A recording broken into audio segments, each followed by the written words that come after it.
Hi Team AAA, it's Melissa here, the owner of the AAA Financial Group and host of the Property, Ownership, Wealth and Everything Related, also known as the Power Podcast, where we chat about everything money, taking charge of your power, and we talk to special guests about how they arrived to where they are in their careers and their specific insights about what they do and how they assist people take control of their future. Be sure to follow our socials at AAA Financial Group on TikTok, YouTube, all the channels, and visit our website at www.AAAmortgages.com.au to read more about us.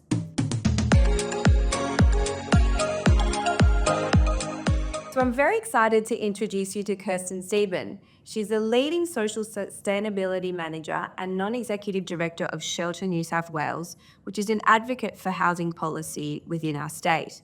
I feel like this is just a very extremely timely and present conversation to be having with you today. So I look forward to learning from you today, Kirsten. Thank you. Thank you. I'm so excited to be here. Me too. Like when someone mentioned that you'd be ideal, I read your bio and I was like, oh, okay. I don't think this girl's had any time off in the past 10 years. No. And you've just achieved so much, but you also have volunteered and given back to the community. And so my hat's off to you, like amazing. But what I'd like to learn about is a bit more about your career to date and, a bit about yourself so our listeners can get to know you. Absolutely. Well, career to date has been a wild ride with the diversity of what's in the property industry. So if anyone's ever considering that, I highly recommend it. I started as a marketing assistant in Western Australia, and my weekly task was to change the restroom signage. And if you fast forward all this time, I'm living in Sydney, I've worked nationally, and I've had that board role with Shelter. But if we go back to that WA role, the start of it all, I more broadly was responsible for marketing strategies, working with community groups locally, and stakeholder management. After about 3 years there, relocated to the corporate head office in Melbourne, so big city time. Culture shock from a that role was in the national marketing team and was coordinating research and doing agency management. But the thing I really learned there was I was responsible for working with 30 different retail assets across the country. And everyone shops at a shopping centre. Everyone needs to access a Medicator. Everyone needs to access Coles, Aldi to get groceries. And so the diversity of what a customer base looks like and what the need is in those communities really became apparent. But I guess when my career really started to shift into that social sustainability space was when I took on a marketing manager role for a ASX property company. It was to lead the marketing strategy for a newly developed shopping centre. Now, they had a lot of social challenges. And so what I did there was actually reposition marketing dollars from fashion campaigns and gift with purchase to actually try and get education and employment outcomes for young people within the local community. And that really had such traction and translated into business outcomes as well, that's where I was like, I need to lean into this and explore it further. What a great initiative, because they're just, there to increase their profitability and do really well. But now you've thought about something that can help others, and it was, well received by the shopping centre and the community at large. And shopping centres really serve as the heart of a community because everyone needs to access them, especially the larger ones. And if you talk to someone, a lot of people are like, oh, my first job was there. I did my first date at the, Hoyt Cinema. There's actually a lot of memories that people have. That's true. With retail. My first job was there. And I think it's important for, the property industry to recognise that role they play as the heart of the community sometimes, even in natural disasters. In heat waves, there are refuges for people accessing air conditioning. And I know we're going to touch on cost of living later and housing. But yeah, I guess that brought that idea. And so was that the seed that then projected the next steps for your career? Yes. So the next steps, I went into retirement living, Right. which was really strategic because this was the first development I worked on that had an affordable housing component. And so that really exposed me to the stigma that existed with affordable housing. And there really shouldn't be that stigma, because affordable housing is just a little bit of a reduction to market rent, and it's for low income earners and also seniors, so they can stay in the neighborhoods that they work in and connect with the community. And so that then really led to that passion for housing affordability. And then my favorite role is the next one, Yes.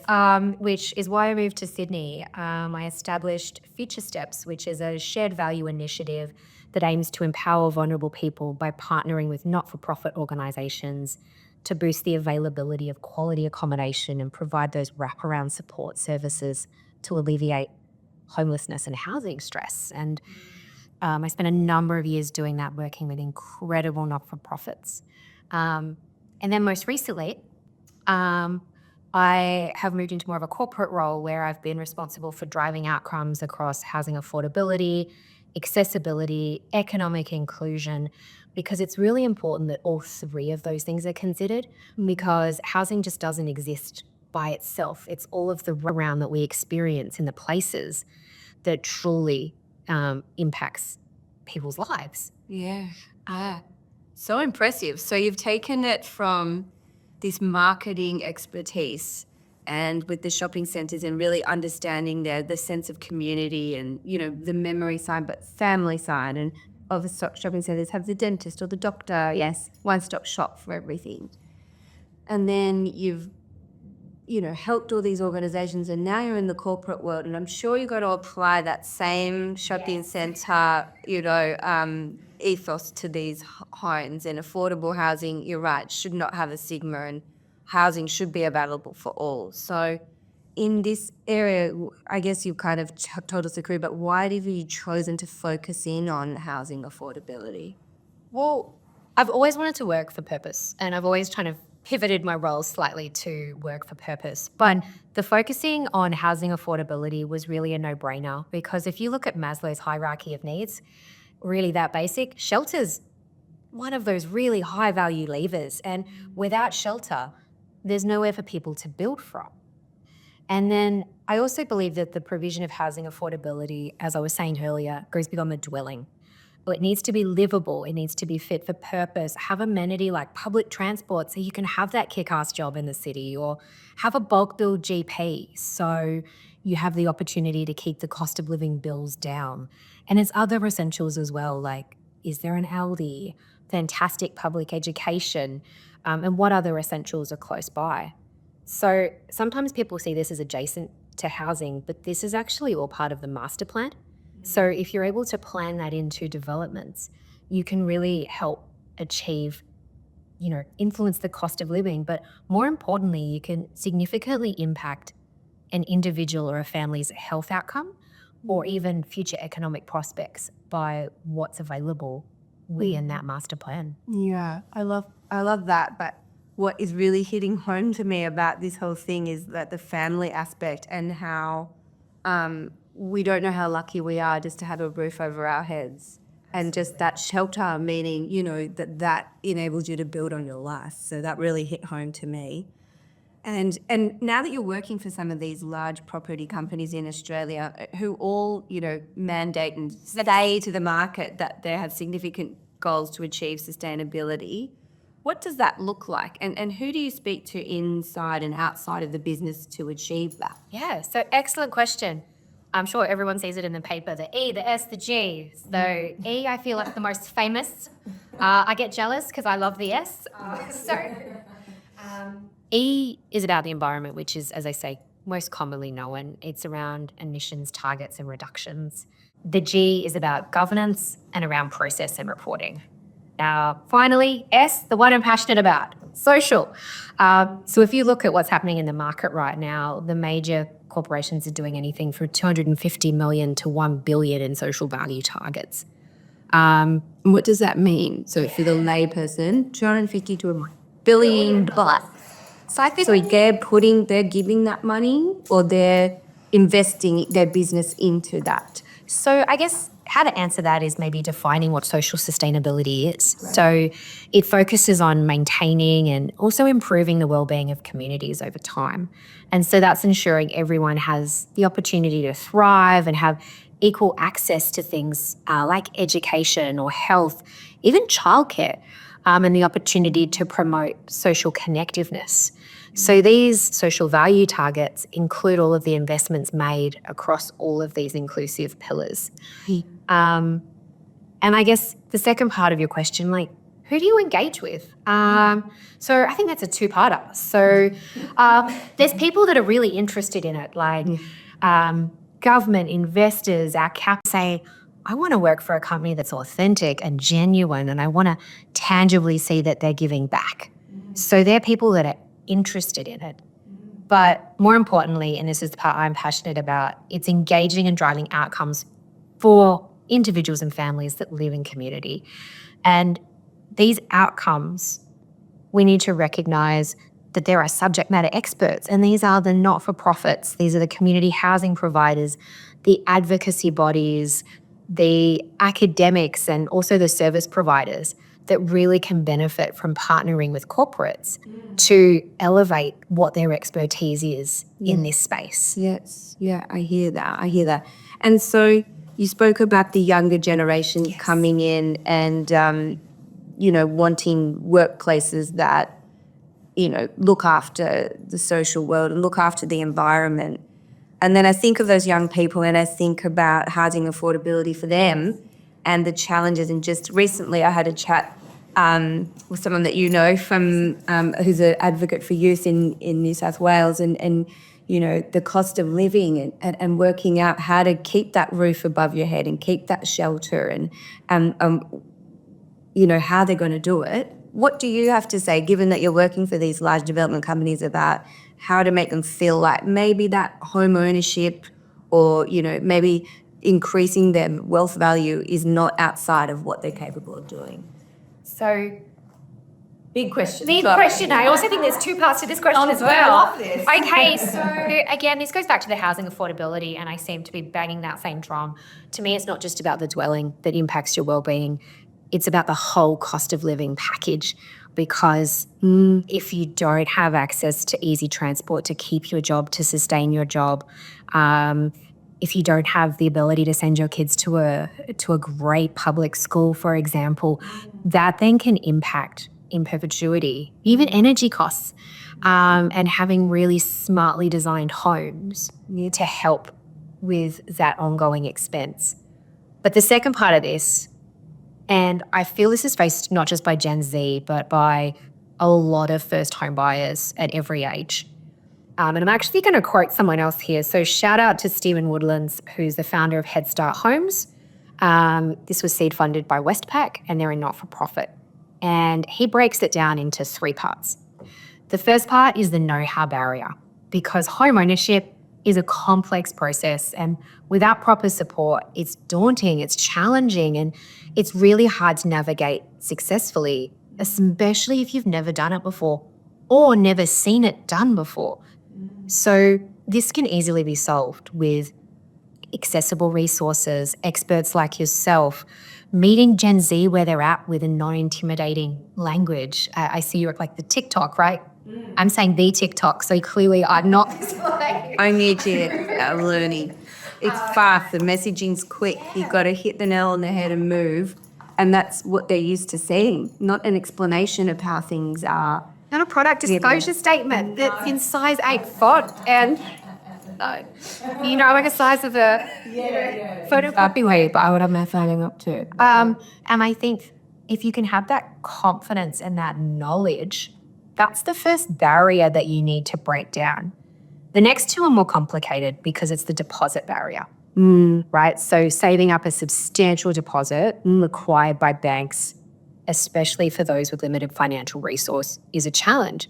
So this also goes back to education around what is the understanding around guarantee schemes, shared equity models that are coming out from the federal government, like what other opportunities are out there besides the traditional 20% LMI model. Yeah. And so that's the deposit barrier. And then the third one also very challenging is the supply barrier, because this has two parts. Because the undersupply of affordable rental homes and affordable homes to purchase, because the demand's so high rents make it hard to save. And so it's that chicken and egg situation. And so this is where I'm on the board of Shelter New South Wales. Yes. And so with that work with Shelter New South Wales on the board is advocating for different policy changes or innovative ways that we can tackle these situations. So I guess an example of a solution was Shelter released a report on some innovative different models that are coming out. And one of them was Head Start homes. So they actually act as a deposit barrier, almost as a bank of mum and dad for single mums that go through their projects. And what they found is that by taking a step back and actually providing home ownership to, say, a single mother in social housing, when they go into home ownership, that then statistically means that the children have a higher rate of achieving home ownership. So that's actually systemically trying to break that cycle. Yes. And then when you exit someone from social housing into home ownership, they skip that rental situation. Yeah. And That makes it impossible to save, and now you're straight in. I did not know about the Head Start. Yes. I need to look into it because, we get a range of clients come through, but if there are opportunities like that and to break a cycle and to show children that there is an opportunity for them to create home ownership, I think that's great. We'll add, if you wouldn't mind sharing some quick information into show notes, that would be amazing. Just to get started, I think people will be really interested to see. just the work that they're doing. And they also work with, councils and developers to see, what partnerships we could have all together, and also with, peak advocacy bodies to actually see how we can all come together. Probably the other model to shout out to, and this is for more the pointed end, the homelessness end of the continuum for young people, but there's a model called P.O.W.E.R. And the P.O.W.E.R model is providing housing, education, and employment pathways. So basically, again, going through that hierarchy of need. We provide you with a home, we help you complete your education, teach life skills, and then transition into employment, which allows you to then move through the housing continuum. So this is a proven international model, and Shelter's been advocating for that to be expanded throughout New South Wales. We've got a few already, but really the success statistics out of actually providing not just housing, but all the extra support really sets young people up. It does success. Oh, I can imagine just having a support network and having a process of you got through this and now you get to the next step and the next step. That's so interesting. And thank you for sharing that with not just me, but with our audience, because it is something that even the most fortunate should be aware of. And I'm an advocate for assisting in the best way you can, and just, sharing awareness about that, I think, is really important. And so Shelter New South Wales, their vision is to secure a home for all. And you're a non-executive director on that board. So we've established you don't have much spare time. So did you want to just tell us a little bit more about Shelter, just again holistically as well? So Shelter is part of the state P.O.W.E.R program that's government funded, and we work on different position papers and policy documents around housing affordability. And the breadth of what we look at for the people of New South Wales is everything from what I was saying about youth P.O.W.E.Rs, but also looking through other housing issues that are impacting affordability and actually people's ability to service debt, such as the issues around strata reform and the cost and unexpected rising rates in strata. We've also looked at the TODs, the transport-orientated developments. One of our most recent advocacy wins between ourselves and a number of peak bodies is no grounds eviction in New South Wales. So while that's renting, having housing security, not having to change your bond regularly, not having to move regularly, all of those things impact on that cost of living.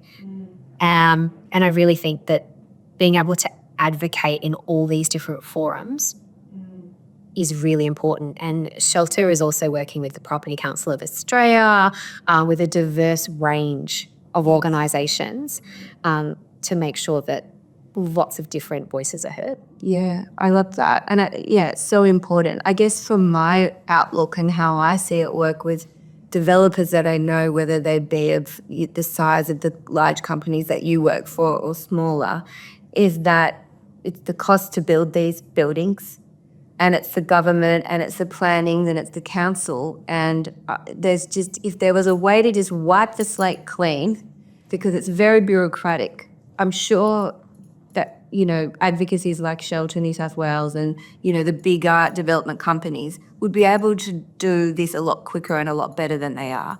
Not all the hurdles of planning and not all these, thinking that, oh yeah, we can just approve all of these things, but the builders that have to build it, how are they going to do it when, even their costs has increased quite considerably? So I do see the commercial side, and it would be really, I think if more polys listen to advocacy groups like the ones you're involved in. That's my opinion. I think that we'd be able to help those that are less fortunate and, create more awareness around these programs and programs for single mums. So Queensland came out with a 3% deposit guarantee. So it would be great, and they're backing 30% of home loans there. So that's just their official notice. But it'll be so interesting to see how that can roll out and if it actually will work and if New South Wales will follow suit. And one thing with the New South Wales government, I will just say thank you, though, for investing the most amount of money in social housing and affordable housing than I believe we've actually ever seen in the history of the state. So that's a fantastic outcome with getting the ball rolling. Yeah, muddy first and the rest will fall into place. Well noted, yes.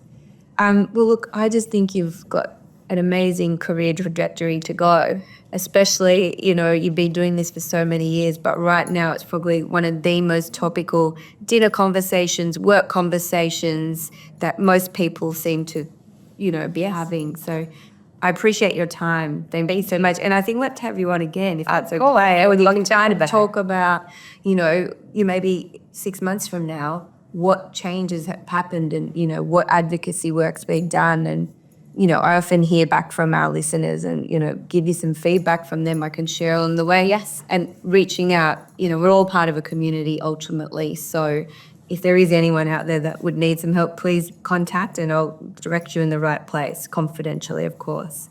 So let me ask you some fire questions. You can answer just in one word or one sentence, but it's just kind of quick ones on the go.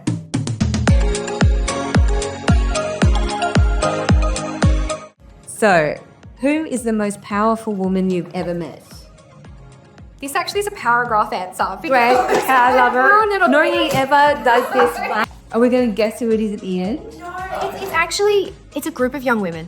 And so it was from a project I helped establish with Future Steps, and we were funding young people who were actually homeless and put them through this program where they were housed.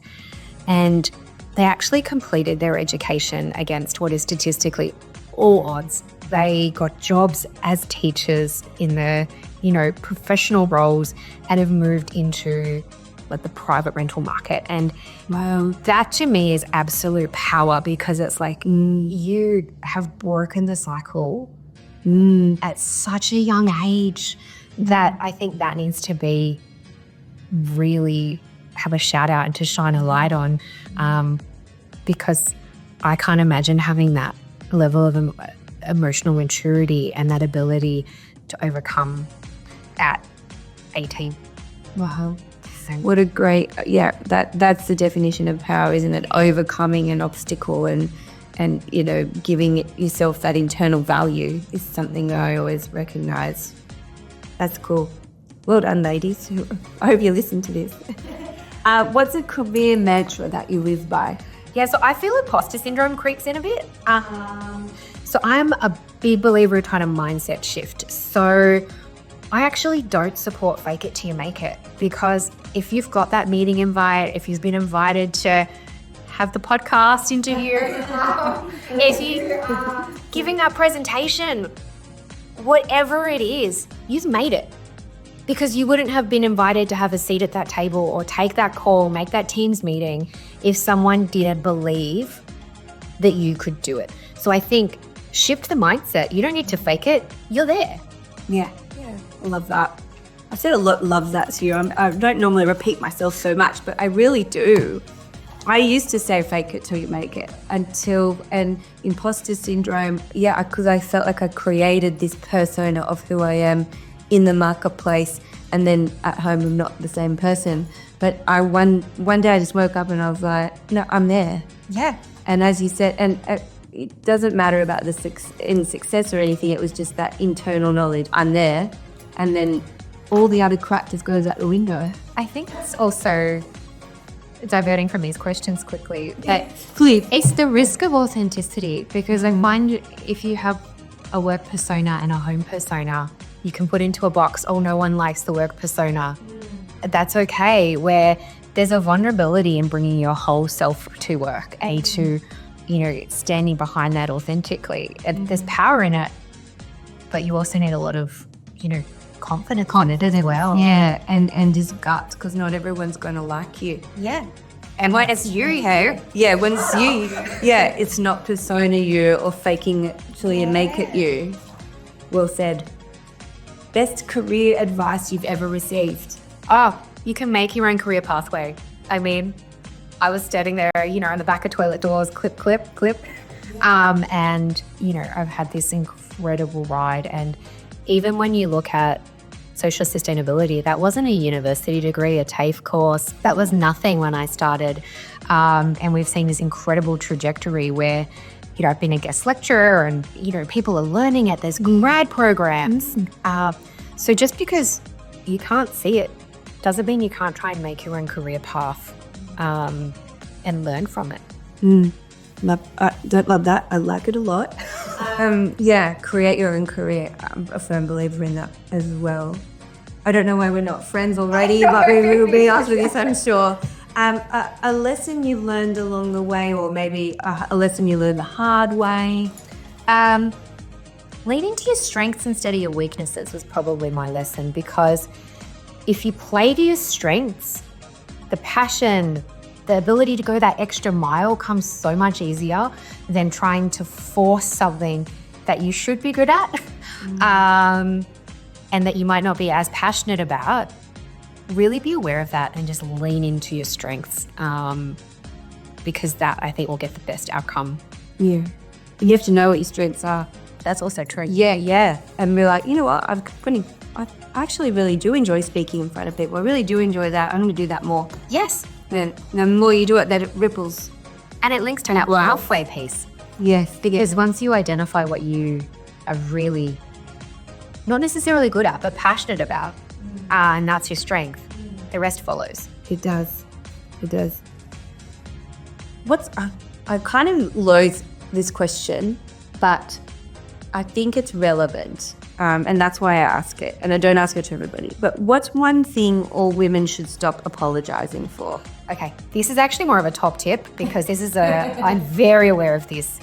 My top tip is reread your emails, because the amount of times that you will say, apologies, sorry. So for example, so sorry for the delay.